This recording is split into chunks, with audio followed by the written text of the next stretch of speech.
Arthur Conan Doyle. El pabellón Wisteria. Capítulo 1. El extraño suceso ocurrido a Mr. John Scarraggles. El hecho ocurrió, según consta en mi libro de notas, en un día crudo y ventoso, a fines de marzo del año 1892. Estando sentados a la mesa y almorzando, recibió Holmes un telegrama y garabateó en el acto la contestación.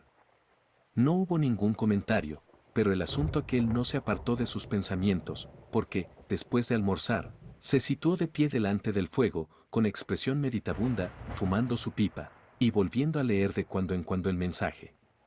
De pronto se volvió hacia mí con unos ojos en que brillaba una mirada maliciosa. Escuche, Watson, creo que podemos considerarlo a usted como hombre de letras. ¿Qué definición daría usted a la palabra grotesco? La de cosa rara, fuera de lo normal, apunté yo. Al oír esta definición movió negativamente la cabeza. Seguramente que abarca algo más que eso, algo que lleva dentro de sí una sugerencia de cosa trágica y terrible. Si usted repasa mentalmente alguno de esos relatos con los que ha martirizado a un público por demás paciente, se dará cuenta de que lo grotesco se convirtió con frecuencia en criminal en cuanto se ahondó en el asunto. Recuerde el insignificante episodio de los pelirrojos. En sus comienzos fue cosa grotesca, pero al final se convirtió en una atrevida tentativa de robo. Y nada digamos de aquel otro episodio por demás grotesco de las 5 semillas de naranja, que desembocó en línea recta en un complot asesino. Esa palabra hace que yo me ponga en guardia. ¿La tiene usted en el telegrama? Le pregunté. Me lo leyó en voz alta. Me ha ocurrido un incidente increíble y grotesco. ¿Puedo consultar con usted? Scout Eccles. Oficina de correos Charing Cross. ¿Hombre o mujer? Le pregunté. Naturalmente que es un hombre. No hay mujer capaz de enviar un telegrama con la contestación pagada. Se habría presentado aquí sin más. ¿Lo recibirá usted? Ya sabe usted, querido Watson, que desde que hicimos encerrar al coronel Carruthers estoy aburridísimo. Mi cerebro es como un motor en marcha, que se destroza porque no está embragado a la máquina para la que fue construido. La vida es una cosa vulgar, los periódicos resultan estériles, lo audaz y novelesco desaparecieron, por lo visto, del mundo criminal. En estas condiciones, ¿cómo es posible que me pregunte si estoy dispuesto a ocuparme de un problema nuevo, por fútil que resulte? Pero, si no me equivoco, aquí tenemos a nuestro cliente. Se oyeron unos pasos lentos en la escalera y, un momento después, se hizo pasar a la habitación a un hombre corpulento, alto, de patillas grises y aspecto solemne y respetable. En sus facciones graves y maneras pomposas estaba escrita la historia de su vida. Desde sus botines de paño hasta sus gafas de armazón de oro, era aquel hombre un miembro de partido conservador eclesiástico, buen ciudadano, ortodoxo y rutinario en el más alto grado. Pero algo asombroso había venido a perturbar su compostura natural, marcando sus huellas en los cabellos revueltos, en las mejillas encendidas e irritadas, en sus maneras inquietas y llenas de excitación. Se zambulló sin más en el asunto diciendo: Mr. Holmes, me ha ocurrido algo de lo más extraordinario y desagradable. En toda mi vida no me he visto en situación semejante. Una situación por demás indecorosa, por demás ofensiva. No tengo más remedio que buscarle una explicación. De irritado que estaba, tragó saliva y bufó. Tenga la amabilidad de sentarse, Mr. Scarraggles, le dijo Holmes en tono tranquilizador. Antes que nada, ¿puedo preguntarle cómo es que se ha dirigido a mí? Pues verá usted, señor, el asunto no parecía como para llevarlo a la policía, pero, cuando usted se entere de los hechos, reconocerá que yo no podía dejar las cosas como estaban. Yo no abrigo la menor simpatía hacia los detectives particulares, considerados como una clase, pero como había oído hablar de usted, perfectamente. Y ahora, en segundo lugar, le pregunto, ¿por qué no vino inmediatamente? ¿Qué quiere usted decir con esas palabras? Holmes miró su reloj. Son las 2:15, dijo. Su telegrama fue puesto a eso de la 1. Pero basta mirar sus ropas y su cabeza para darse cuenta de que sus dificultades arrancaron el instante en que usted se despertó esta mañana. Nuestro cliente alisó sus cabellos revueltos y se palpó la barbilla sin afeitar. Tiene razón, Mr. Holmes. Ni por un momento pensé en arreglarme. Lo que yo quería era salir a cualquier precio de esa casa. Pero antes de venir a usted he andado de un lado para otro haciendo averiguaciones. Fui a la agencia de alquileres y me contestaron que el señor García tenía pagados los de la casa hasta el día, y que todo estaba en orden en el pabellón Wisteria. Ea, ea, señor, exclamó Holmes, echándose a reír. Se parece usted a mi amigo Watson, que acostumbra contar sus historias mal y en orden invertido. Por favor, ponga orden en sus pensamientos y expóngase en su debida secuencia los sucesos que le han impulsado a salir de casa sin peinarse ni arreglarse, con botas de paño y los botones del chaleco abrochados en ojales equivocados, para buscar consejo y ayuda. Nuestro cliente bajó los ojos para contemplar con expresión lastimosa su extraordinaria apariencia exterior.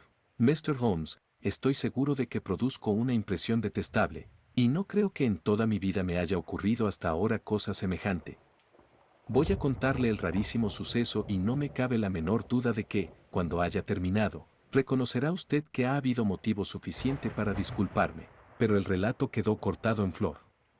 Se oye fuera mucho ajetreo y Mistress Hudson abrió la puerta para dar la entrada en la habitación a dos individuos robustos y con aspecto de funcionarios públicos. Uno de ellos dos era bien conocido, por ser el inspector Gregson, de Scotland Yard, funcionario enérgico, valeroso y, dentro de sus límites, capaz. Cambió con Holmes un apretón de manos y presentó a su camarada, el inspector Vance, de la policía de Surrey. Hemos salido juntos a cazar, Mr. Holmes, y el humillo nos ha traído hacia aquí. Volvió sus ojos de bulldog hacia nuestro visitante. ¿Es usted Mr. John Scarecrows, de Popham House, Lee? Sí, señor. Le venimos siguiendo en sus andanzas toda la mañana. Sin duda que lo situaron gracias al telegrama, dijo Holmes. Exactamente, Mr. Holmes. Le tomamos el humillo en la oficina de correos de Charing Cross y venimos hasta aquí. ¿Y por qué me siguen? ¿Qué desean? Deseamos, Mr. Scarecrows, que nos haga usted una declaración acerca de los hechos que desembocaron en la muerte de Mr. Aloysius García, del pabellón Wisteria, cerca de Esher. Nuestro cliente se había erguido en su asiento con ojos desorbitados y sin el menor asomo de color en su cara asombrada. ¿Muerto? ¿Dice usted que murió? Sí, señor, ha muerto. Pero, ¿cómo fue? ¿Quizá por accidente? Se trata de un asesinato, si en el mundo se ha cometido alguno. ¡Santo Dios! Es espantoso. ¿Me va usted a decir que se sospecha de mí? Al muerto se le encontró en el bolsillo una carta de usted, y por ella sabemos que usted había proyectado pasar la noche en su casa, y en ella la pasé. El policía sacó su cuaderno de notas, pero Sherlock Holmes le dijo: espere un momento, Gregson. Lo que usted busca es un relato claro de lo ocurrido, ¿no es así? Y es deber mío prevenir a Mr. Scarecrows que lo que él diga puede ser usado y empleado en contra suya. Cuando ustedes entraron, Mr. Ackles estaba a punto de contárnoslo todo. Watson, yo creo que un vaso de coñac con soda no le hará ningún mal. Y ahora, señor, yo le ruego a usted que, sin preocuparse de que su auditorio ha aumentado, prosiga con su narración, igual que si nadie le hubiera interrumpido. Nuestro visitante se había echado de golpe el coñac, volviéndole los colores a la cara. Después de dirigir una mirada recelosa al cuaderno del inspector, se lanzó resueltamente a su extraordinario relato. Soy soltero, dijo, y como mi temperamento es amigo de alternar, cultivo gran número de amistades. Cuéntese entre estas las familias de un cervecero retirado que se apellida Malvilla y que vive en Albemarle Mansión, Kensington. En su mesa conocí hace algunas semanas a un señor joven apellidado García. Me informaron que era hijo de padres españoles y que tenía no sé qué cargo en la embajada. Hablaba un inglés perfecto, era de maneras agradables y nunca he visto hombre mejor parecido. No sé cómo ocurrió, pero el hecho es que aquel joven y yo ligamos una fuerte amistad. Pareció que desde el primer momento se aficionaba a mí y sin cumplirse los 2 días de habernos conocido, vino a visitarme a Lee. De una cosa pasamos a la otra y él acabó por invitarme a pasar algunos días en su casa pabellón Wisteria, entre Esher y Ossot. Para cumplir con el compromiso contraído me dirigí ayer por la tarde a Esher. Me había descrito su casa antes que yo fuese a ella. Residía con un criado fiel, un compatriota suyo, que atendía todas sus necesidades. Este individuo hablaba inglés y se encargaba de todos los menesteres de la casa. Tenía, además, un estupendo cocinero, según me dijo. Era un mestizo con el que se había hecho en uno de sus viajes y que era capaz de preparar excelentes comidas. Recuerdo que él mismo comentó que para vivir en el corazón de Seri formaba una extraña familia, opinión con la que yo me manifesté conforme, aunque estaba lejos de pensar todo lo extraña que era. Me hice llevar en coche hasta la casa, que se hallaba a cosa de 4 kilómetros de Isher por el lado sur. La casa es de regular capacidad y se alza retirada de la carretera, desde la que se llega a ella por una avenida bordeada de arbustos perennes. El edificio es viejo, destartalado y en ruinas. Cuando el coche se detuvo delante de la puerta, llena de manchas y ronchas del tiempo, tuve mis dudas sobre si hacía bien en visitar a un hombre al que solo conocía muy superficialmente. Sin embargo, él mismo fue quien abrió la puerta, recibiéndome con la más brillante cordialidad. Luego me puso en manos de su criado, individuo moreno y melancólico, que me llevó a mi dormitorio, encargándose de mi maleta. La atmósfera toda de la casa resultaba deprimente. Cenamos tete a tete, y aunque mi anfitrión hizo cuanto estuvo de su parte por mantener una conversación agradable, parecía como si sus pensamientos se le desmandasen constantemente y hablaba de un modo tan vago y arrebatado, que apenas si yo le comprendía. Tamborileaba constantemente con los dedos en la mesa, se mordiscaba las uñas y daba otras señales de nerviosa impaciencia. La comida no fue ni bien servida ni estaba bien condimentada, y la sombría presencia del taciturno criado no contribuyó a alegrarla. Les aseguro a ustedes que anduve buscando muchas veces, en el transcurso de la velada, una excusa para regresar a Lee. Recuerdo en este momento otra cosa que quizá tenga importancia en relación con el asunto que ustedes dos, caballeros, están investigando. En aquel momento yo no le atribuí ninguna importancia, ya casi terminando la cena. El criado entregó una carta, y me fijé en que, después de leerla, mi anfitrión se mostró aún más distraído y raro que hasta entonces.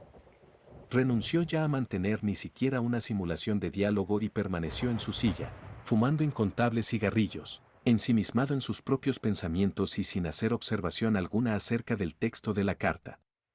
Me alegré cuando dieron las 11, de poder retirarme a descansar. Algo más tarde se asomó García a mirar al interior de mi habitación, que estaba ya a oscuras, y me preguntó si había llamado yo a la campanilla. Le dije que no. Entonces él se disculpó por haberme molestado a una hora tan tardía, diciendo que era cerca de la 1. Yo concilié el sueño acto seguido y dormí toda la noche profundamente, y ahora llego a la parte asombrosa de mi historia. Cuando me desperté era pleno día. Miré mi reloj y eran cerca de las 9. Yo había insistido en que me despertaran a las 8, asombrándome mucho de aquel descuido. Salté de la cama y tiré de la campanilla para llamar al criado. Nadie contestó. Volví a llamar una y otra vez, siempre con idéntico resultado. Llegué entonces a la conclusión de que la campanilla estaba descompuesta. Me metí rápidamente en las ropas y me apresuré a bajar, muy malhumorado, para pedir agua caliente. Imagínese mi sorpresa al no encontrar a nadie en la casa. Llamé a gritos desde el vestíbulo. Nadie respondió. La noche anterior había indicado el dueño de la casa cuál era su dormitorio. Llamé, pues, a la puerta. La habitación estaba vacía y la cama no había sido tocada. También él se había marchado con los demás. El dueño extranjero, el lacayo extranjero, el cocinero extranjero, habían desaparecido durante la noche. Así terminó mi visita al pabellón Wisteria. Sherlock Holmes se frotaba las manos y gorgoteaba por lo bajo ante aquella ocasión de agregar tan extraño suceso a su colección de episodios extraordinarios. Y dijo al visitante: buscando en mis recuerdos, lo que a usted le ha ocurrido constituye un caso único. Quiere decirme, señor, ¿qué hizo usted entonces? Estaba furioso. La primera idea que se me ocurrió fue la de que había sido víctima de una broma. Empaqué mis cosas, cerré con estrépito la puerta del vestíbulo al salir y marché en dirección a Isher, cargado con mi maleta. Fui a la oficina de Allen Brothers, los agentes de alquileres más importantes del pueblo, y me encontré con que eran ellos quienes habían dado la casa en arriendo. Se me ocurrió que todo aquel enredo no podía tener por único objeto burlarse de mí, y que seguramente lo que sobre todo buscaba el señor García era largarse sin pagar la renta. Marzo va muy avanzado, de manera que pronto habrá que pagar el trimestre. Pero esta suposición resultó equivocada. Los agentes me dieron las gracias por mi advertencia, pero me informaron que la renta había sido pagada por adelantado. En vista de eso, vine a Londres y me encaminé a la embajada española. Aquel hombre era conocido allí. Acto seguido me trasladé a ver a Melvilla, en cuya casa me habían presentado a García, encontrándome con que él sabía aún menos que yo. Por último, al recibir su telegrama de contestación, me encaminé aquí, por tener entendido que usted aconseja lo que hay que hacer cuando se presenta un caso difícil. Y ahora, señor inspector, deduzco, de las palabras que usted dijo al seguir adelante con el relato, que lo que acabo de decir es la pura verdad, y que, fuera de ello, desconozco en absoluto todo lo que haya podido ocurrirle a este hombre. Mi único deseo es de ayudar a la justicia en todo cuanto me sea posible. Estoy seguro de ello, Mr. Scarrackles, estoy seguro de ello, dijo el inspector Gregson con gran amabilidad. No tengo más remedio que decir que todos los hechos tal cual nos los ha relatado, coinciden con los datos que han llegado a conocimiento nuestro. Veamos ahora, por ejemplo, lo relativo a esa carta que llegó mientras ustedes cenaban. ¿Se fijó usted qué hizo con ella? Sí que me fijé. García la arrugó y echó al fuego. ¿Qué me dice usted a eso, Vance? El detective campesino era un hombre voluminoso, mofletudo, coloradote, cuya cara se salvaba de lo grosero gracias al brillo extraordinario de sus ojos casi ocultos detrás de fofas, gorduras de las cejas y de los cigarrillos. Extrajo con despaciosa sonrisa del bolsillo una hoja de papel, doblada y descolorida. La rejilla de la chimenea es graduable y el papel fue lanzado por encima de los bordes de aquella. Lo recogí sin quemar en la parte de atrás. Holmes dio a entender con una sonrisa el aprecio que ello le merecía. Bien detalladamente ha debido usted de registrar la casa para encontrar una bola de papel. Así es, Mr. Holmes. Es mi costumbre. ¿Quiere, Mr. Gregson, que la leamos? El detective londinense asintió con la cabeza. La carta está escrita en papel corriente color crema y no tiene filigranas. Es de tamaño cuartilla y le han dado 2 cortes con unas tijeritas. Le han hecho luego 3 dobleces y la han lacrado con lacre rojo, extendido apresuradamente y aplastado con algún objeto plano y ovalado. Está dirigida al señor García, Pabellón Wisteria, y dice así: nuestros colores son verde y blanco. Verde, abierto, blanco, cerrado. Escalera principal, primer pasillo, séptima a la derecha, bayeta verde. Buen viaje. D. Es letra de mujer, escrita con pluma de punta fina, pero el sobrescrito lo ha sido con otra pluma, o por otra persona. Como ven ustedes, la letra es más gruesa y de rasgos más enérgicos. Es una carta muy notable, dijo Holmes, mirándola de arriba abajo. Le felicito, Mr. Baines, por el cuidado del detalle que ha demostrado en el análisis que ha hecho de ella. Podrían quizás añadirse algunos otros detalles insignificantes. El sello ovalado es, sin disputa, de un gemelo de puño. ¿Qué otra cosa tiene esa forma? Las tijeritas son las de uñas. A pesar de los pequeños que son los cortes, se observa claramente en ambos la misma ligera curva. El detective campesino gorgoriteó por lo bajo y dijo: creí que había oprimido totalmente el jugo, pero veo que aún quedaba un poco más. No tengo más remedio que decir que lo único que yo saco de la carta es que se traían algún asunto entre manos y que, como es corriente, en el fondo de todo anda una mujer. Durante esta conversación, el señor Scott Eclesiastes se había movido nervioso en su asiento. Y dijo: me alegro de que hayan encontrado esa carta, que viene a corroborar lo que yo había dicho. Pero me permito hacerles notar que no sé todavía qué es lo que le ha ocurrido al señor García, ni lo que ha sido de sus criados. Por lo que a García respecta, la contestación es fácil, dijo Gregson. Se le encontró esta mañana muerto en el parque comunal de Osot, a casi 2 kilómetros de distancia de su casa. Tenía la cabeza reducida a papilla por efecto de fuertes golpes que le habían sido dados con un talego de arena, o con un instrumento por ese estilo, que, más bien que herir, había aplastado. Estaba en un sitio solitario y no hay casa alguna a menos de 500 metros.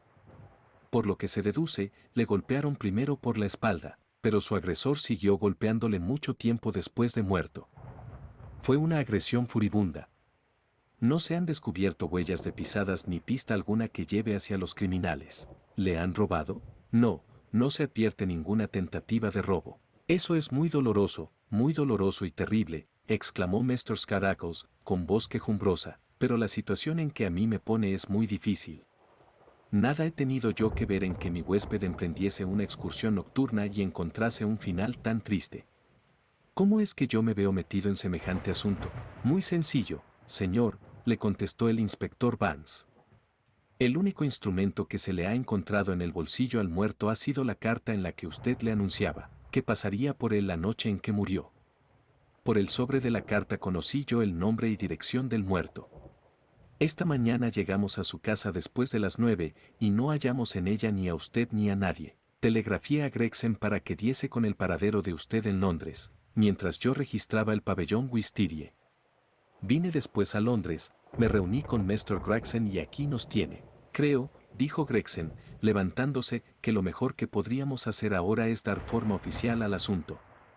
Usted nos acompañará a la comisaría, Mr. Scarecrow, y pondremos por escrito su declaración. Iré enseguida, desde luego. Pero retengo los servicios de Mr. Holmes. Quiero que no economice gastos ni esfuerzos para llegar al fondo de este asunto. Mi amigo se volvió hacia el inspector provinciano. Supongo, Mr. Baines, que no verá inconveniente alguno en que colabore con usted. Me consideraré muy honrado, señor. Veo que ha actuado usted con gran rapidez y sistema en todo. ¿Se tiene algún dato que permita fijar la hora exacta en que ese hombre halló la muerte? Llevaba allí desde la 1 de la madrugada. Alrededor de esa hora llovió y con toda seguridad que su muerte se produjo antes de la lluvia. Eso es completamente imposible, Mr. Baines, exclamó nuestro cliente. Tenía una voz inconfundible. Yo estaría dispuesto a jurar que fue él quien me habló a esa hora en mi dormitorio. Es extraordinario, pero no imposible, dijo Holmes sonriendo. ¿Tiene usted acaso una pista? Preguntó Gregson. Así, a primera vista, el caso no parece muy complejo, aunque ofrece notas de novedad y de interés. Necesitaría conocer más los hechos antes de aventurarme a exponer una opinión última y definitiva. A propósito, Mr. Baines, ¿no encontró usted nada de notable, fuera de esa carta, durante su registro en la casa? El detective miró a mi amigo de una manera rara y dijo, sí, encontré algunas cosas sumamente notables.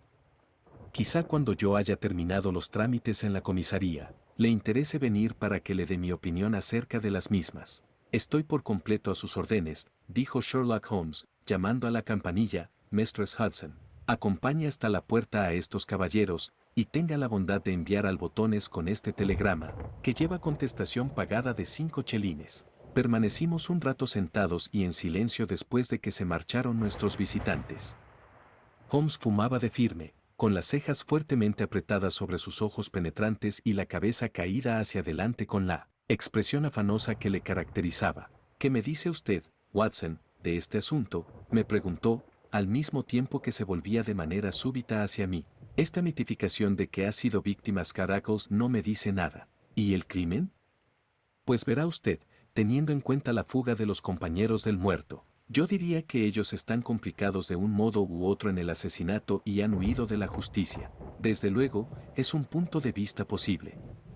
Pero así, a simple vista, tendrá usted que reconocer que resulta muy raro que sus dos criados estuviesen mezclados en una conspiración en contra de su amo y que agrediesen a este precisamente la noche en que había un invitado, teniéndolo como lo tenían a merced suya todos los restantes días de la semana en los que estaba solo. ¿Por qué razón han huido entonces? Esto es, ¿por qué han huido? Ese es el hecho trascendental.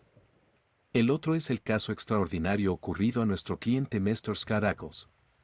Ahora bien, Watson, ¿está acaso fuera de los límites de la inteligencia humana suministrar una explicación en la que encajen estos dos hechos trascendentales? Si en esa explicación cupiese también la misteriosa carta con su cariñosa fraseología, quizás valdría la pena aceptarla como una hipótesis transitoria. Y si los nuevos hechos que vayamos conociendo encajan en el cuadro, quizá entonces nuestra hipótesis se convierta gradualmente en la solución. ¿Y cuál es esa hipótesis? Holmes se arrellanó en un sillón, con los ojos entornados. Tiene usted que empezar por aceptar, Watson, que la idea de que se trata de una broma es inaceptable. Se preparaban graves acontecimientos, según lo demostraron los hechos, y ese atraer con halagos a Scarecrows al pabellón Wisteria tiene alguna relación con ellos. ¿Y cuál puede ser esa relación? Vayamos tomando eslabón por eslabón. A simple vista resulta cosa que se sale de lo corriente esa rara y súbita amistad entre el joven hispano y Scarecrows. Fue aquel quien forzó la marcha de las cosas. El mismo día siguiente al de conocerse, marchó a visitar a Eclesiastis al otro extremo de Londres, y se mantuvo en estrecho contacto con él hasta que consiguió que fuese a Esher. Y yo pregunto, ¿para qué podía querer a Eclesiastis? ¿Qué era lo que éste le podía proporcionar? A mí no me parece un hombre especialmente inteligente, ni que tenga condiciones para despertar las simpatías de un hombre de raza latina y de ingenio rápido. ¿Por qué, pues, eligió García precisamente a Eclesiastis, entre todas las personas con quien estaba relacionado, como la más indicada para sus propósitos? ¿Posee alguna cualidad destacable? Yo digo que sí. Es el tipo exacto de lo que se llama la respetabilidad inglesa, es el hombre que, como testigo, más impresión puede causar en el ánimo de otro inglés. Usted mismo ha podido ver cómo ninguno de los dos inspectores ha soñado ni por un instante en poner en tela de juicio sus declaraciones, por extraordinarias que hayan sido. ¿Y qué es lo que él tenía que declarar como testigo? Tal como salieron las cosas, nada, pero todo, si hubiesen resultado de manera distinta. Así es como yo veo las cosas. Es decir, que él podría resultar quien demostrase una coartada. Exactamente, mi querido Watson, él podría haber hecho buena una coartada. Supongamos, nada más que como base de argumentación, que los habitantes del pabellón Wisteria son compinches de un determinado plan. Y que éste tiene que ser puesto en ejecución, sea el que sea, antes de la 1 de la madrugada. Es posible que, mediante manejo de relojes, hayan conseguido que Scarecrow se acostase más temprano de lo que él pensaba. En todo caso, es muy verosímil que cuando García se llegó hasta el cuarto de dicho señor para decirle que era la 1, no fuesen sino las 12. Suponiendo que García realizase lo que tenía que realizar y estuviese de vuelta para la hora mencionada, es evidente que disponía de un elemento muy fuerte de prueba contra cualquier acusación. Allí estaba aquel inglés irreprochable, dispuesto a jurar ante cualquier tribunal que el acusado no salió de su casa. ¿Era ese un seguro contra lo peor que pudiera ocurrir? Sí, sí, eso ya lo veo. Pero, ¿y qué me dice de la desaparición de los otros dos? Aún no tengo todos los hechos en la mano, pero no creo que haya dificultades insuperables. Sin embargo, es un error adelantarse en los juicios a los hechos. Porque uno se deja llevar insensiblemente a retorcerlos para acomodarlos a las teorías que se ha forjado. ¿Y la carta que recibió? ¿Recuerda su texto? Nuestros colores son verde y blanco. Esto suena a cosa de carrera de caballos. Verde, abierto, blanco, cerrado. Esto es evidentemente una señal. Escalera principal, primer pasillo, séptima a la derecha, bayeta verde. Esto es una cita. Quizás encontramos en el fondo de todo a un marido celoso. Se trataba en todo caso de una búsqueda peligrosa. De no haberlo sido, no habría escrito, que Dios le proteja, y la firma de esto debería servirnos de guía. El hombre era español. Me permito insinuar que de significa Dolores, que es un nombre de mujer bastante corriente en España. Muy bien dicho, Watson, muy bien dicho, pero completamente inadmisible. Una española que escribe a un español lo habría hecho en este idioma. Quien ha escrito esta carta es con absoluta certidumbre una inglesa. Bueno, lo mejor será que nos revistamos de paciencia hasta que este magnífico inspector vuelva por aquí. Mientras nos ha salvado durante unas breves horas de la insoportable fatiga de no hacer nada. Antes que regresase nuestro inspector de serie llegó la contestación al telegrama de Holmes. Este lo leyó, y ya se disponía a guardarlo en su cuaderno de notas, cuando se fijó en la expresión de expectativa que tenía mi cara. Me lo tiró, riéndose, y me dijo: nos moveremos entre gentes de gran altura. El telegrama no era otra cosa que una lista de nombres y direcciones.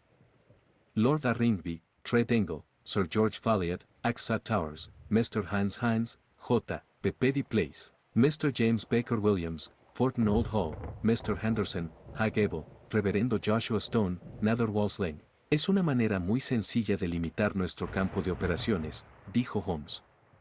No me cabe duda de que Vance, con su manera metódica de discurrir, ha adoptado ya un plan semejante. No acabo de comprenderle a usted, querido compañero. Hemos llegado ya a la conclusión de que el mensaje recibido por García venía a ser una dirección o una cita amorosa. Pues bien, si la interpretación es correcta, y para encontrarse en el lugar de la cita tiene uno que subir por una escalera principal y buscar la séptima puerta de un pasillo, salva a la vista que la casa es muy grande.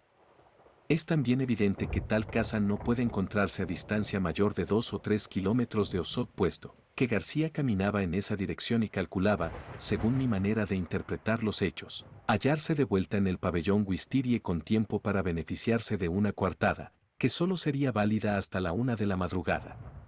Como el número de casas espaciosas de las proximidades de Osot tiene que ser limitado, adopté el método que tenía a mano, es decir, envié un telegrama a los agentes de fincas mencionadas por Scarecrows y conseguí de ellos una lista. Son las que dicen este telegrama de contestación, y entre ellas, debe de encontrarse el otro extremo suelto de esta, nuestra enmarañada madeja. Eran ya cerca de las 6 para cuando estuvimos en la linda aldea de Isher, del condado de Surrey, acompañados por el inspector Vance.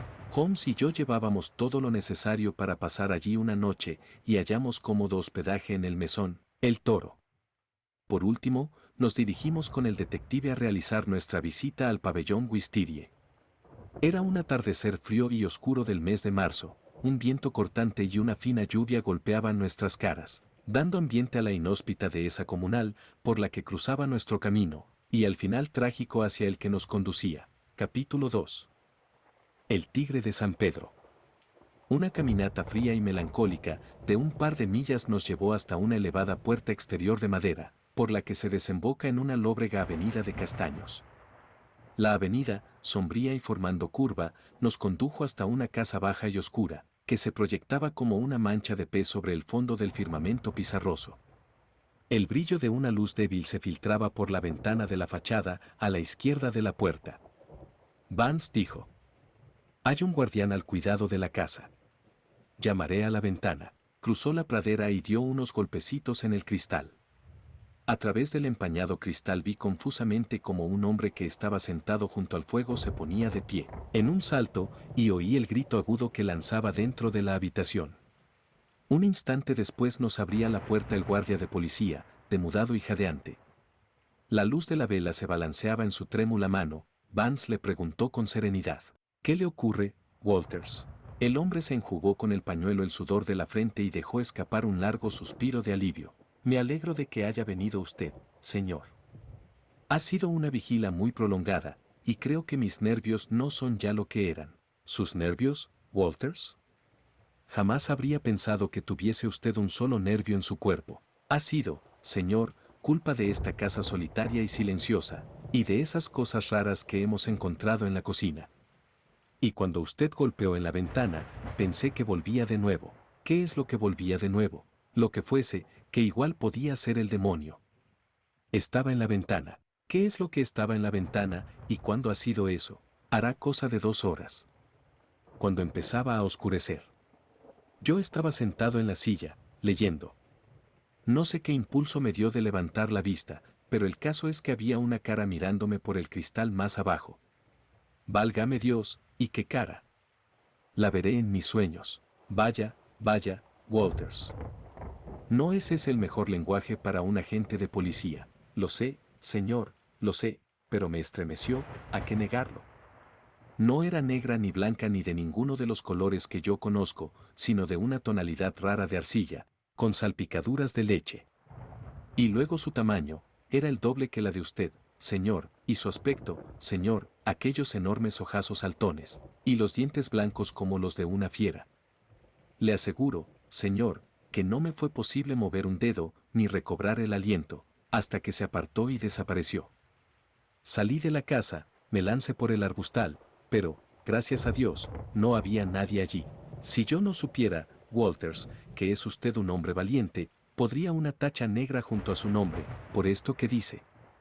Ni aunque se trate del diablo en persona, debe un agente de policía que está de servicio dar nunca gracias a Dios por no haber podido echarle el guante a la persona a quien persigue. ¿No será todo ello una alucinación y un efecto de los nervios? Eso, al menos, es cosa fácil de comprobar, dijo Holmes, encendiendo su pequeña linterna de bolsillo. Después de un rápido examen del campo de césped, nos informó. En efecto, hay huellas de un pie que yo creo que debe ser del número 44. Si el resto del cuerpo era proporcionado a su pie, con seguridad que se trata de un gigante. ¿Qué fue de él? Creo que se abrió paso por el arbustal y ganó la carretera. Bien, dijo el inspector con expresión grave y pensativa, sea quien fuere, y quisiese lo que quisiere, se marchó ya, y tenemos otras cosas a las que atender de inmediato. Y ahora, Mr. Holmes, le mostraré la casa. Los diferentes dormitorios y salas no aportaron nada a una investigación cuidadosa. Por lo que se veía, los inquilinos habían traído poco o nada con ellos, y habían arrendado la casa completamente amueblada hasta en sus menores detalles. Habían dejado una buena cantidad de ropa, con la etiqueta de Marx y CIA, en Helborn. Se habían hecho ya investigaciones por telégrafo, y por ellas se supo que Marx no poseía dato alguno respecto a su cliente, fuera de que era un buen pagador. Entre los objetos de propiedad personal, había algunas chucherías, pipas, novelas, dos de ellas en español, un anticuado revólver de percusión por aguja y una guitarra. De todo esto no se saca nada, dijo Vance, caminando de habitación en habitación con la vela en la mano. Pero ahora, Mr. Holmes, le invito a fijar su atención a la cocina. Era una habitación lóbrega, de elevado cielo raso, situada en la parte posterior de la casa, con una yacija de paja en un rincón, que servía aparentemente de cama al cocinero. La mesa estaba cubierta de platos y de fuentes con los restos de la cena de la noche anterior. Fíjese en esto, dijo Vance.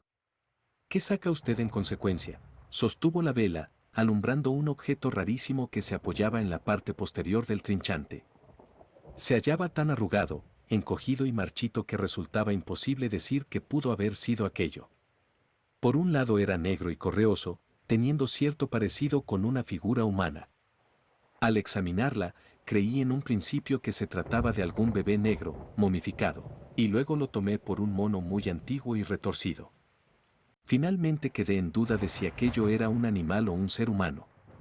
Tenía ceñida la cintura por una franja doble de conchas blancas. Cosa interesante, interesantísima, exclamó Holmes, contemplando aquellos restos siniestros. ¿Hay algo más? Vance nos llevó sin decir palabra hasta el fregadero y adelantó la vela para iluminarlo con su luz. Todo él estaba cubierto con los miembros y cuerpo de un ave corpulenta y blanca, despedazada de una manera salvaje y sin desplumar. Holmes señaló con el dedo las barbillas de la cabeza cortada del tronco y dijo: «Es un gallo blanco. Por demás interesante. Estamos ante un caso curiosísimo, pero Mr. Benz había reservado para el final la más siniestra de sus exhibiciones. Sacó de debajo del fregadero un cubo de zinc que contenía cierta cantidad de sangre y, acto seguido, retiró de la mesa una fuente en la que había un montón de trocitos de huesos chamuscados. Aquí se ha matado a un ser y lo incineraron. Todos estos huesos los entresacamos del hogar. Hicimos venir esta mañana a un médico y este afirmó que no se trataba de huesos humanos». Holmes se sonrió y se frotó las manos. «Inspector, no tengo más remedio que felicitarle por la manera como ha llevado este caso tan característico y tan instructivo. Si no lo toma usted a mal, le diré que pienso que tiene usted dotes superiores a las oportunidades que para ejercitarlo se le presentan». Los ojillos del inspector Vance relampagueaban de satisfacción. «Tiene usted razón, Mr. Holmes. Aquí, en provincias, nos estancamos. Un caso como este de ahora supone para un hombre una oportunidad, y yo confío en aprovecharla.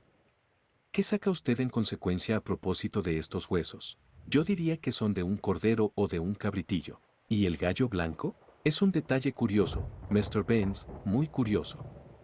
Casi estoy por decirle único. En efecto, señor, en esta casa ha debido de vivir gente muy extraña y de costumbres muy extrañas también. Una de esas personas a que me refiero ha muerto. ¿Serían acaso sus compañeros los que le siguieron y lo mataron? Si es obra suya, estoy seguro de que les echaremos el guante, porque están vigilados todos los puertos de embarque. Pero yo tengo un criterio distinto acerca de eso. Sí, mi criterio es muy distinto. Según eso, usted tiene ya su teoría al respecto, ¿no es así? Y quiero llevarla yo mismo adelante, Mr. Holmes. Debo hacerlo en honor a mis propias facultades. Usted tiene ya hecho su prestigio, pero yo tengo todavía por hacer el mío. Me alegraría mucho poder afirmar, al final del asunto, que yo he solucionado el caso sin la ayuda de usted. Holmes se echó a reír de muy buen agrado, y dijo: muy bien, inspector. Usted siga su camino y yo seguiré el mío. Lo que yo consiga está siempre de muy buena gana a su servicio, si usted no encuentra inconveniente en dirigirse a mí. Creo que he visto ya en esta casa todo lo que quería ver, y que el tiempo de que dispongo podría emplearse con mayor provecho en cualquier otro lugar. Au revoir, y buena suerte. Yo habría podido decir, por muchos indicios sutiles, que se le habrían escapado a cualquier otra persona menos a mí, que aún seguía una vista todavía fresca. A pesar de que un observador casual lo habría encontrado tan impasible como siempre, brotaban de sus ojos encendidos y de sus maneras más briosas un anhelo apagado y una sugerencia de energía en tensión, que a mí me dieron la seguridad de que la pieza de casa no estaba lejos. Nada dijo Holmes, según tenía por costumbre, y nada le pregunté yo, según también tenía por costumbre. Bastábame con participar en la partida de caza y en aportar mi humilde ayuda para la captura, sin distraer con interrupciones innecesarias la atención de aquel cerebro reconcentrado.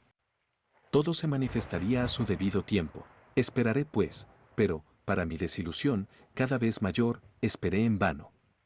Siguió un día, a otro día, y mi amigo no avanzó un paso. Se pasó una mañana en Londres, y yo me enteré por una alusión casual que había visitado el Museo Británico. Fuera de esta única excursión, se pasó los días en largas caminatas, frecuentemente solitarias, o en charlar con cierto número de gentes de la aldea, cuya amistad se había dedicado a cultivar. Watson, tengo la seguridad de que una semana en el campo le vendrá magníficamente, me dijo un día. Resulta por demás agradable ver cómo surgen en los setos los primeros tallos verdes y las primeras candelillas en los avellanos. Con una escarda, una caja de hojalata y un libro elemental sobre botánica, pueden invertirse días muy instructivos. Él mismo vagaba de un lado para otro cargado con ese equipo, pero el surtido de plantas que traía cada noche era muy escaso. De cuando en cuando tropezábamos en nuestras andanzas con el inspector Vance. La cara gordinflona y coloradota de este se retorcía de sonrisas y sus ojillos rebrillaban al saludar a mi compañero. Poco era lo que hablaba acerca del caso, pero de ese poco sacamos en consecuencia que tampoco él se hallaba insatisfecho del curso que llevaban los acontecimientos. Sin embargo, no tengo más remedio que confesar que me quedé algo sorprendido cuando unos 5 días después del crimen, abrí mi periódico de la mañana y me encontré con estos grandes titulares. El misterio de Ossot. Hacia la solución. Detención del presunto asesino. Holmes saltó de su asiento al leer tales titulares, como si le hubiesen pinchado, y exclamó: «Por Júpiter. ¿Quiere decir eso que Vance le ha echado el guante?» «Por lo visto, sí», le contesté, y leí el siguiente informe. Se ha producido en Esher y en toda su comarca una gran emoción al saberse, a última hora de la pasada noche, que se había llevado a cabo una detención relacionada con el asesinato de Ossot. Se recordará que en la descomunal de Ossot fue encontrado muerto el señor García, del pabellón Wistirie. Su cadáver mostraba señales de una agresión de extraordinaria violencia, y también se recordará que su criado y su cocinero huyeron aquella misma noche, lo que parecía demostrar su participación en el crimen. Se apuntó la idea, que no llegó a demostrarse, de que el muerto guardaba quizá en la casa objetos de valor, y que el móvil del crimen había sido el robo de los mismos. El inspector Vance, a cuyo cargo está el caso, realizó toda clase de esfuerzos para descubrir el lugar en que se ocultaban los fugitivos, teniendo buenas razones para creer que no habían ido muy lejos y que se hallaban ocultos en algún escondite que tenían preparado previamente. Se tuvo, a pesar de todo, desde el primer momento, la certidumbre de que llegarían a dar con su paradero, porque el cocinero, según declaraciones de algunos proveedores que tuvieron ocasión de verlo por la ventana, era hombre de aspecto por demás llamativo. Se trata de un mulato gigantesco y feísimo, de rasgos amarillentos, de marcado tipo negroide. A este individuo se le ha visto con posterioridad al crimen, porque la noche misma que siguió a este fue descubierto y perseguido por el guardia de policía Walters, pues tuvo la audacia de regresar al pabellón Wistirie. El inspector Vance, pensando que una visita de esa clase no se hacía sin ninguna finalidad determinada, y que era probable, por consiguiente, que se repetiría, dejó sin guardia la casa, pero colocó personal oculto en el bosque de arbustos. El individuo en cuestión cayó en la trampa y fue capturado la noche pasada después de grandes forcejeos, en el transcurso de los cuales dio una feroz mordedura al agente de policía Downing. Tenemos entendido que, cuando el preso sea llevado ante los jueces, la policía solicitará que se mantenga su detención, esperándose que su captura haya de traer como consecuencia grandes novedades. No tenemos más remedio que ir a visitar inmediatamente a Vance, exclamó Holmes, echando mano a su sombrero. Lo alcanzaremos con el tiempo preciso antes que salga de casa. Cruzamos a toda prisa la calle de la aldea y tal cual esperábamos, encontramos al inspector cuando salía de sus habitaciones. ¿Ha leído usted el periódico, Mr. Holmes?, preguntó, alargándonos un ejemplar del mismo. Sí, lo he leído, Mr. Vance. Le ruego que no tome a mal el que le ponga a usted amistosamente en guardia. ¿En guardia? ¿Contra qué, Mr. Holmes? He estudiado este caso con especial atención, y no estoy convencido de que la dirección que usted sigue sea la verdadera. No me agradaría que usted se lanzase demasiado adelante por ese camino, a menos que tenga una completa seguridad. Es usted muy amable, Mr. Holmes. Le aseguro que hablo mirando por usted. Creí advertir en uno de los ojillos de Mr. Vance un temblor que se parecía a un guiño. Mr. Holmes, habíamos convenido en que cada cual llevase el asunto siguiendo sus propias directrices, y eso es lo que yo estoy haciendo. Pues entonces, no digo nada, contestó Holmes, no lo tome a mal. De ninguna manera, señor, yo creo que usted mira por mi bien. Pero todos nosotros tenemos nuestros modos de trabajar propios, Mr. Holmes. Usted tiene los suyos y quizá yo tenga también los míos. Ni una palabra más. De todos modos, voy a darle a usted con mucho gusto los datos que poseo. El individuo en cuestión es un completo salvaje, tan fuerte como un caballo percherón, y tan agresivo como un demonio. Casi le arrancó el pulgar a Downing de un mordisco, antes que pudiera ser dominado. Apenas si habla algunas palabras en inglés, y solo hemos conseguido que nos conteste con gruñidos. ¿Y usted cree tener pruebas de que él asesinó a su amo? Yo no he dicho eso, Mr. Holmes, yo no he dicho eso. Todos tenemos nuestros pequeños trucos. Pruebe usted con los suyos y yo probaré con los míos. Ese es nuestro convenio. Mientras Holmes y yo nos alejábamos, este se encogió de hombros y dijo: No puedo conseguir que ese hombre se me confiese. Me da la impresión de que cabalga de una manera que va a sufrir una caída. Pero bueno, y como él dice, cada uno de nosotros debe proceder a su manera, y ya veremos lo que resulta. Sin embargo, observo algo en el inspector Vance que no acabo de comprender por completo. Una vez que estuvimos de vuelta en nuestra habitación de El Toro, me dijo Sherlock Holmes: Watson, haga el favor de asentarse en esa silla, porque voy a ponerle al tanto de la situación, pues bien pudiera ser que esta noche tuviese yo necesidad de su ayuda. Voy a explicarle la evolución que ha experimentado este caso hasta donde yo he sido capaz de seguirlo. En sus rasgos fundamentales ha sido sencillo, pero, a pesar de ello, ha ofrecido extraordinarias dificultades para poder realizar una detención. En ese aspecto hay todavía huecos que necesitaré llenar. Volvamos a la carta que le fue entregada a García la noche misma de su muerte. Podemos descartar la idea que tiene Vance de que los criados de García participaron en el hecho. La prueba en ello la tenemos en que quien se las había ingeniado para que Scaracle se hallase presente aquella noche en la casa fue el mismo García, y ya sabemos que ese acto suyo no podía tener otra finalidad que la de preparar una coartada. Era, pues, García quien meditaba una empresa que era por lo visto criminal, porque solo quien medita un crimen trata de establecer una coartada. ¿Quién es, pues, la persona que con mayor probabilidad le quitó la vida? No cabe duda de que esa persona es la misma contra la cual iba dirigida la empresa criminal. Hasta aquí creo yo que avanzamos por terreno firme. Nos encontramos, pues, con una razón que explica la desaparición de los criados de García. Todos ellos estaban compinchados para cometer algún crimen que nosotros desconocemos. Si ese crimen se realizaba, García regresaría a casa, quedaría cubierto contra toda sospecha por la declaración del caballero inglés, y no habría pasado nada.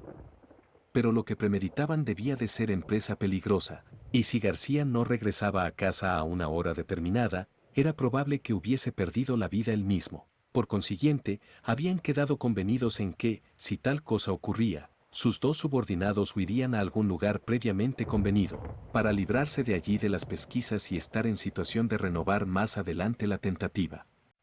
¿No es cierto que esta hipótesis explica todos los hechos ocurridos? Tuve la sensación de que la inexplicable maraña se desenredaba ante mis ojos.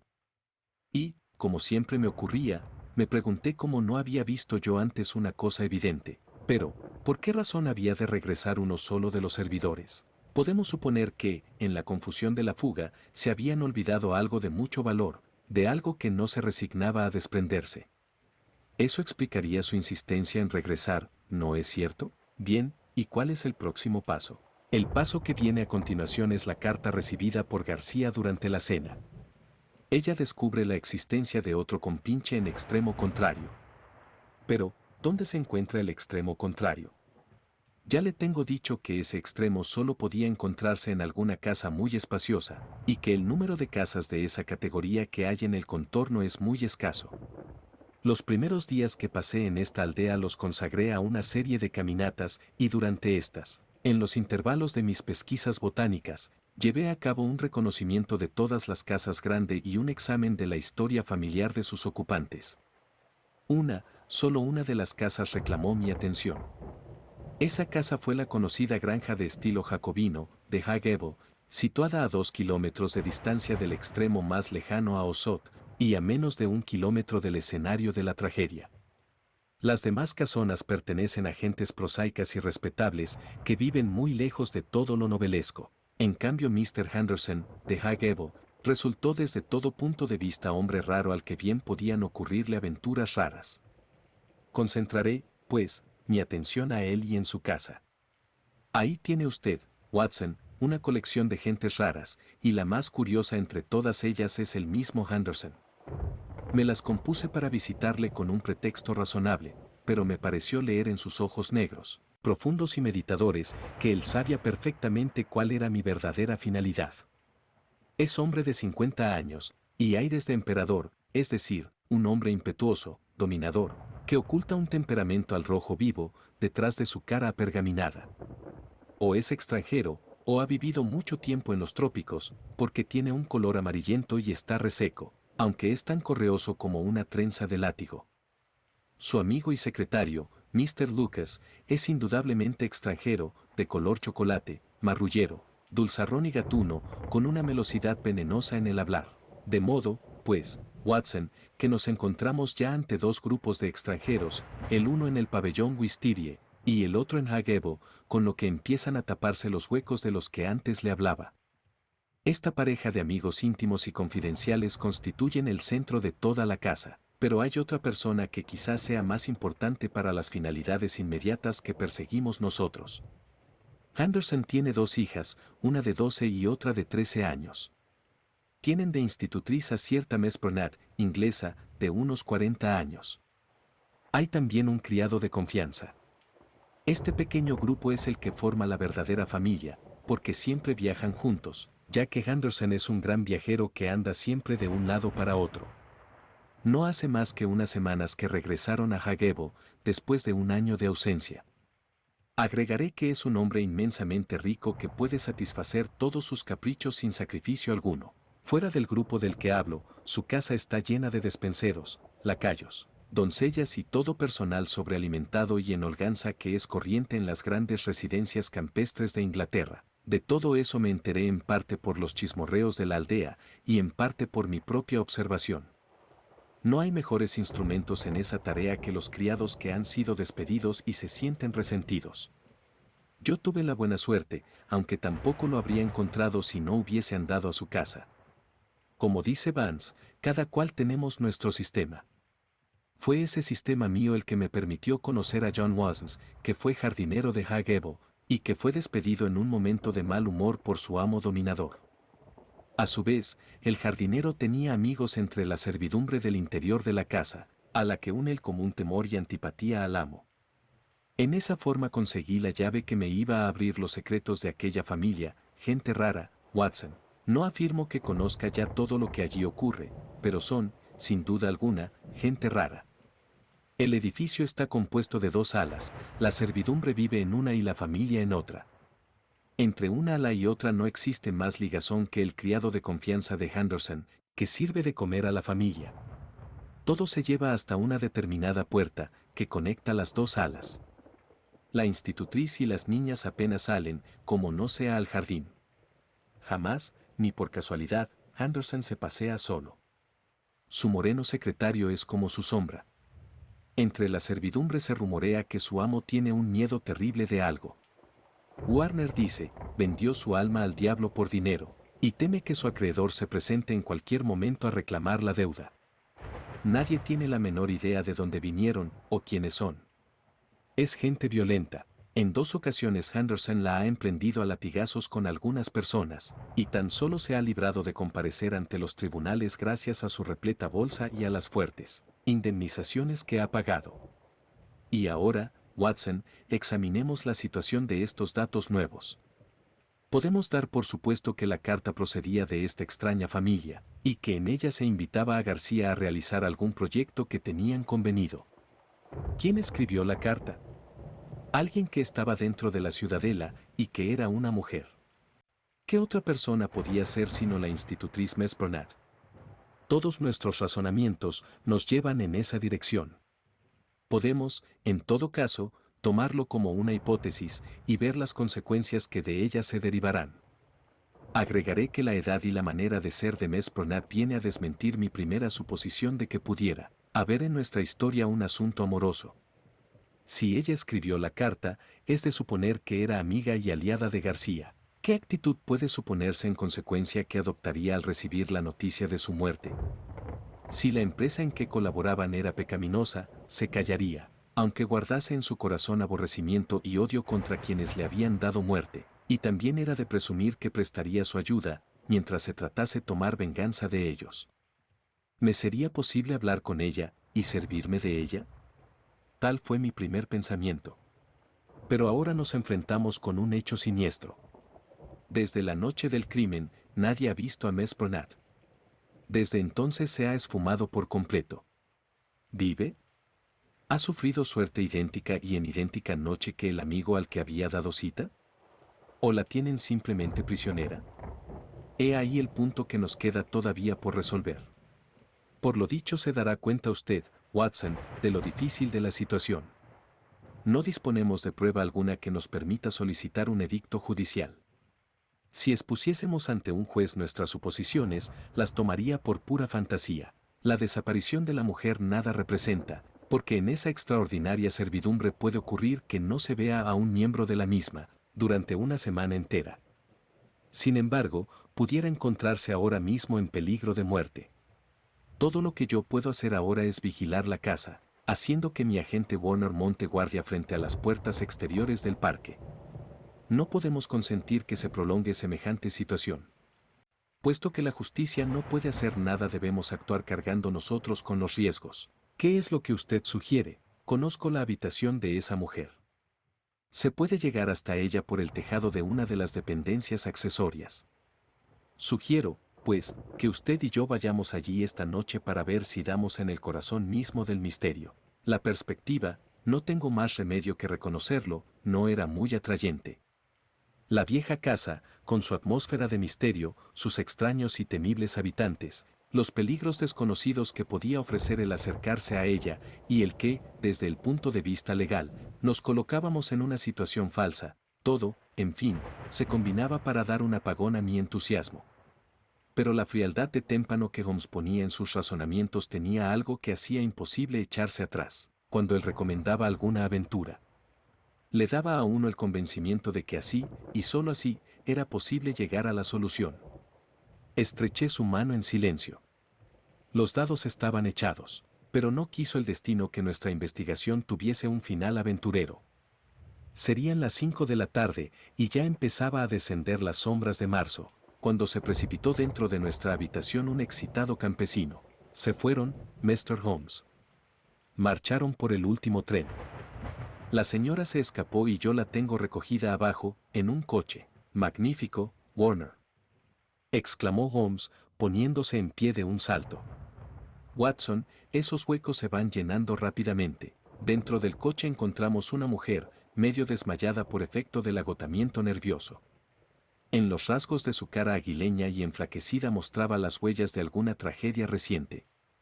Colgábale la cabeza inexpresiva sobre el pecho, pero cuando la levantó y fijó en nosotros sus ojos apagados, vi que sus pupilas formaban dos puntitos negros en el centro del ancho iris grisáceo. La había narcotizado con opio. Nuestro emisario, es decir, el jardinero despedido, nos dijo: yo estaba de vigilancia en la puerta exterior, tal como usted me lo tenía ordenado, Mr. Holmes.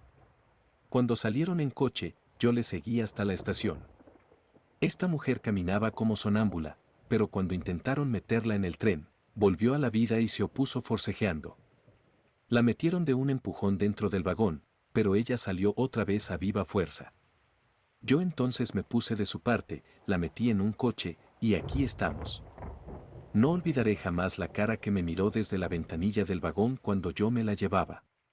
Poco tiempo me quedaría de vida si aquel demonio amarillento, de ojos negros y expresión rabiosa, pudiera cumplir sus deseos. Subimos a la mujer a nuestro cuarto, la acostamos en el sofá, y un par de tazas del café más fuerte que pudimos preparar bastaron para despejar su cerebro de las brumas de la droga. Holmes había enviado a buscar a Vance y explicó rápidamente a este la situación. Señor mío, usted me ha proporcionado la prueba misma que yo andaba buscando, dijo el inspector, estrechando calurosamente la mano de mi amigo. Desde el primer momento seguía yo la misma pista que usted. ¿Cómo? ¿Que también usted andaba detrás de Henderson? Sí, Mr. Holmes, y cuando usted reptaba sigilosamente por el arbustal de High Gable, yo estaba encaramado entre las ramas de un árbol y le estaba viendo desde allí arriba. Andábamos a ver quién conseguía antes una prueba de culpabilidad. Y entonces, ¿por qué detuvo al mulato? Vance gorgoriteó de risa. Yo tenía la certidumbre de que Henderson, como él se hace llamar, se daba cuenta de que se recelaba de él, y que mientras se creyese en peligro permanecería agazapado y no daría paso alguno. Detuve a un hombre que yo sabía que no era culpable para hacerle creer que ya no le vigilábamos. Yo estaba seguro de que entonces intentaría largarse dándonos así oportunidad de acercarnos a Miss Burnett. Holmes puso su mano en el hombro del inspector y le dijo: usted llegará muy arriba en su profesión, porque tiene instinto y facultad intuitiva. Vance se sonrojó de placer. He tenido durante toda la semana a un agente vestido de paisano en la estación, esperando que se produjese la fuga. Vayan a donde vayan los del grupo de High Gable, ese hombre la puso a salvo, todo termina bien. Sin las declaraciones de esta mujer no podemos proceder a realizar detenciones, eso es evidente. De modo, pues, que cuando antes nos haga ella su declaración, será mejor. Se está recobrando por instantes, dijo Holmes, examinando a la institutriz. Pero, dígame, Vance, ¿quién es el tal Henderson? Henderson, contestó el inspector, es don Murillo, al que llamaban en otro tiempo el Tigre de San Pedro. El Tigre de San Pedro. Como un relámpago surgió en mi cerebro la historia completa de aquel hombre. Se había hecho célebre como el tirano más depravado y sanguinario de cuantos han gobernado cualquier país con pretensiones de civilizado. Hombre fornido, temerario y enérgico, tuvo temple el suficiente para hacer soportar sus vicios durante 10 o 12 años a un pueblo acobardado. Su nombre inspiraba terror por toda América Central. Al cabo de ese tiempo hubo una sublevación general en contra suya. Pero el tirano era tan astuto como cruel, y en cuanto advirtió el primer rumor de la tormenta que se acercaba, hizo llevar secretamente sus tesoros a bordo de un barco tripulado por fervientes adeptos suyos. Cuando los sublevados tomaron al siguiente día por asalto el palacio, lo encontraron vacío. El dictador, sus dos hijas, su secretario y sus riquezas habían escapado de sus manos. Desde aquel día desapareció del mundo, y repetidas veces se ocupó la prensa europea del anónimo bajo el cual escondía su identidad. Sí, señor, don Murillo, el Tigre de San Pedro, recalcó Vance. Si usted lo consulta, se encontrará con que los colores de la bandera de San Pedro son el verde y el blanco, es decir, los mismos de los que habla la carta.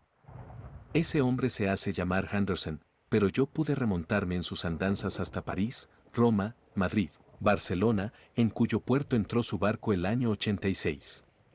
Desde entonces lo buscan para tomar venganza en él, pero hasta ahora no habían conseguido dar con su paradero. Miss Bernard, que se había erguido en su asiento y seguía con gran atención nuestro diálogo, dijo: descubrieron su paradero hace un año. Ya una vez han atentado contra su vida, pero algún espíritu maligno le protegió. Nuevamente, ahora, ha caído el noble y caballeroso García, mientras ese monstruo huye sano y salvo. Pero otro hombre sucederá al caído, y otro hasta que algún día se haga justicia. Eso es tan cierto como que mañana va a salir el sol. Sus manos delgadas se apretaban con fuerza y el ímpetu de su odio empalideció su cara demacrada. ¿Y cómo fue el intervenir de usted en este asunto, Miss Bernard?, preguntó Holmes. ¿Cómo es posible que una señora inglesa participe en un asunto de asesinato? Me alié a ellos porque no había otro modo en el mundo de que se hiciese justicia. ¿Qué le importa a la justicia de Inglaterra que hayan corrido ríos de sangre años atrás en San Pedro, o que este individuo robase un barco cargado de riquezas? Para ustedes todas esas cosas son igual que crímenes cometidos en algún otro planeta. Para nosotros, en cambio, son realidades vivas.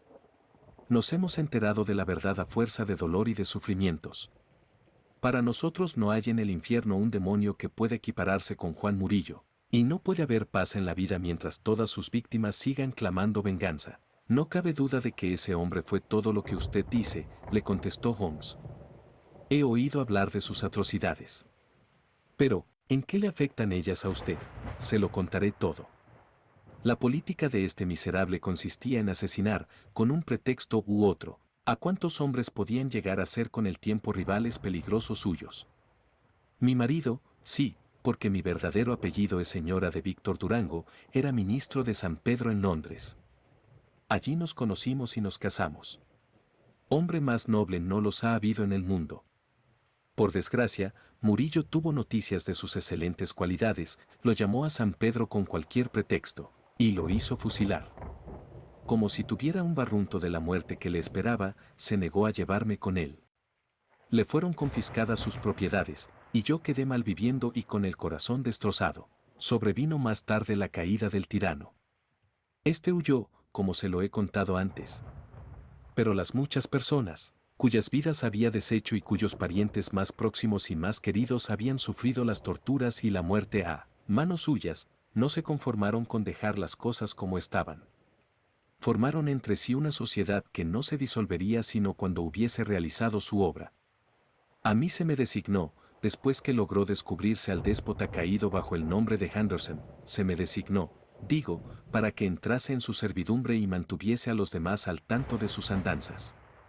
Pude lograrlo obteniendo el cargo de institutriz dentro de la familia. Él estaba lejos de pensar que la mujer que tenía que enfrentarse con él a las horas de comer era la misma a cuyo marido había lanzado a la eternidad con solo una hora de tiempo para prepararse. Yo le sonreía, cumplía con mis obligaciones para con sus hijas y esperaba mi momento. Se atentó contra él en París, pero la tentativa fracasó. Viajábamos en rápido zigzag de aquí para allá por toda Europa, para despistar a nuestros perseguidores, hasta que regresamos a esta casa, que él tenía alquilada desde que llegó por vez primera a Inglaterra. Pero también aquí le esperaban los ejecutores de la justicia. Sabiendo que él volvería, aguardábale aquí García, hijo del que fue alto dignatario de San Pedro. Aguardábale con 2 compañeros leales, gente humilde, pero animados los 3 por idénticos motivos de venganza. Poco era lo que García podía realizar en pleno día, porque Murillo adoptaba toda clase de precauciones, y jamás salía como no fuese acompañado de su satélite Lucas, o sea López, que era como se llamaba en los tiempos de su grandeza. Sin embargo, Murillo dormía solo, y el vengador podía llegar hasta él durante la noche. Una tarde, fijada de antemano, envié a mi amigo las instrucciones finales, porque Murillo vivía siempre alerta y cambiaba constantemente de habitación.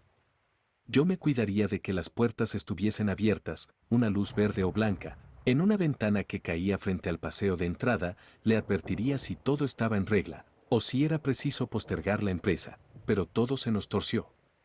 Yo no sé cómo, pero lo cierto es que había despertado los recelos de López, el secretario. Cuando yo acababa de escribir la carta, se me acercó furtivamente por detrás y saltó sobre mí. Él y su amo me llevaron a rastras a mi habitación y me sentenciaron como reo convicto de traición. En aquel mismo instante me habrían clavado sus cuchillos, si hubiesen visto la manera de salvarse de las consecuencias de su crimen.